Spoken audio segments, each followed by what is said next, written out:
Hey, back again, looking a little worse than before. How you doing? It's okay to be how we are, and that's what we're gonna believe. And I'm because I know that we're not people that are normally just mean people. It's okay to be how we are, and that's what I'm gonna believe. They can all go, you know, blow a whistle somewhere. All right. So that book, remember, Battlefield of the Mind by Joyce Meyer. And I was telling you how like I get peed off when I read, so I was just gonna read a little bit more. I'm sorry if I'm hyper. I wish I could make it so calm to where you could like fall asleep. I'll go over that. Judging defined in Vine's and expository dictionary of New Testament words. One of the Greek words translated judgment is partially defined as a decision passed on the faults of others, and its cross reference to the word condemnation. According to the same source, one of the Greek words translated judge is partially defined as to form an opinion and is cross referenced to the word sentence, which I don't get that. God is the only one who has the right to condemn or sentence. Therefore, when we pass judgment on another, we are in a certain sense setting ourselves up as God in his life. But I think they should turn that around and see. I never really had problems with the Bible or anything until after my mom died. And I never really had problems with the Bible till I met a lot of narcissistic people. That's mostly my family. And so when I started reading and doing all kinds of stuff, I did that at first, but then later on, I came to all these problems, and like if you read that again, God is the only one who has the right to condemn or sentence. Okay, I don't think I'm sentencing people, but I do condemn people that condemn me. So that's what I'm saying. Like I heard before, we're not to be a doormat, but I don't sit around and just go past judgment on people. I'm not like going on their post or doing all this stuff or, calling them up and telling them how wrong they did. I mean, I don't even have enough courage to do that in the first place. So, I don't do that until if they do it to me.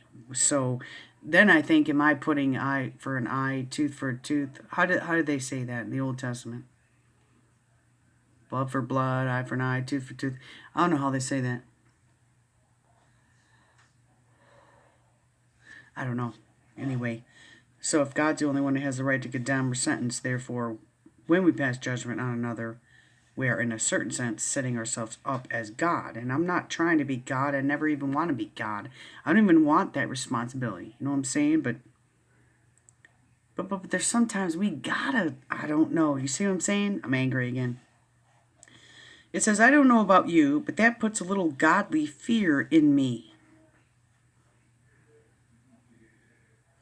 I have a lot of nerve, but I am not interested in trying to be God.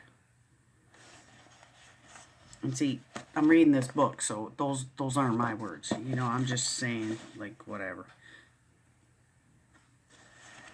But sometimes we have to be God.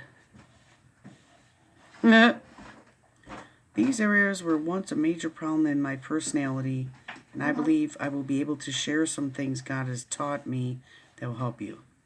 Criticism, opinions, and judgment all seem to be relatives.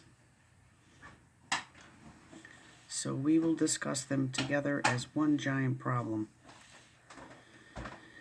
I was critical because I always seemed to see what was wrong instead of what was right. Yeah, I do that. That's because I've been around all kinds of people that just always do that to me. So, you see? I'm not sitting there blaming them that, oh, I'm the way they are, or I'm the way I am because they made me this way. But there is a little bit of point in there that I'm normally feeling nice, but when somebody ticks me off, I'm gonna stand up for myself somehow. I'll read it again. I was critical because I always seemed to see what was wrong instead of what was right. Some personalities are more given to this fault than others. Some of the more jovial personality types do not want to see anything but the happy or fun things in life.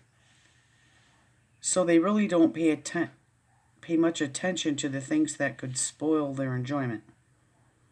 Which is true. I see that's all everybody wants to do is have happy and fun all the time. But a lot of times, see, I'm being judgmental, and I think those people are kind of dumb because like they don't want to learn anything and they just go around just do whatever they want. But see, I'm getting myself all twisted when I read this.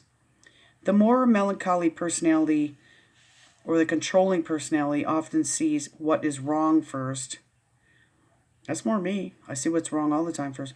Generally, people with this type of personality are generous in sharing their negative opinions and outlook with others. I don't know though. That's really twisted to me. Now that I'm reading it more than 6 years later on this book, I don't know. I'm having a different opinion. I don't know though. We must realize that we have our own way of seeing things, which I know. We like to tell people what we think. Yes, I do. And that's exactly the point. What I think may be right for me, but not necessarily right for you, and vice versa. But I'm around all those people that are like that. So, see, then we would have to go to a different section to tell us not to be around these people that are like that. We would have to. I don't know what you would call that, but there's something. There has to be. We all know, of course, that thou shalt not steal is right for everyone.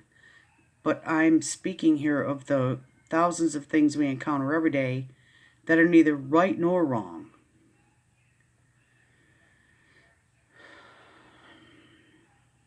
Necessarily, but are simply personal choices. I might add that these are choices that people have a right to make on their own without outside interference. Okay, well, I think that's hopefully what I'm doing then. I mean, like, thou shalt not steal is right for everyone, exactly. See, but I take it the other way. It's wrong for everyone. I wish they would write it that way. We all know, of course, that thou shalt not steal is wrong for everyone. See, when they put right, it messes me up. It's a right-wrong thing.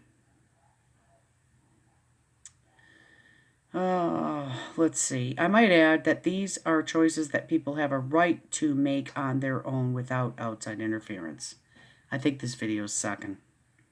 My husband and I are extremely different in our approach to many things. How to decorate a house would be one of those things. It isn't that we don't like anything the other one chooses, but if we go out to shop for household things, it seems Dave always likes one thing, that's her husband, and I like something else. Why? Simply because we are two different people. His opinion is just as good as mine, and mine is just as good as his. They're simply different. It took me years to understand this. There was something wrong with Dave. That's what she thinks. Just because he didn't agree with me. And of course, I usually let him know that I thought there was something wrong with him because he did not share my opinion. And I understand people don't share opinions. I get that. I've learned that. But still, they can't always be the one that's right. That's not fair.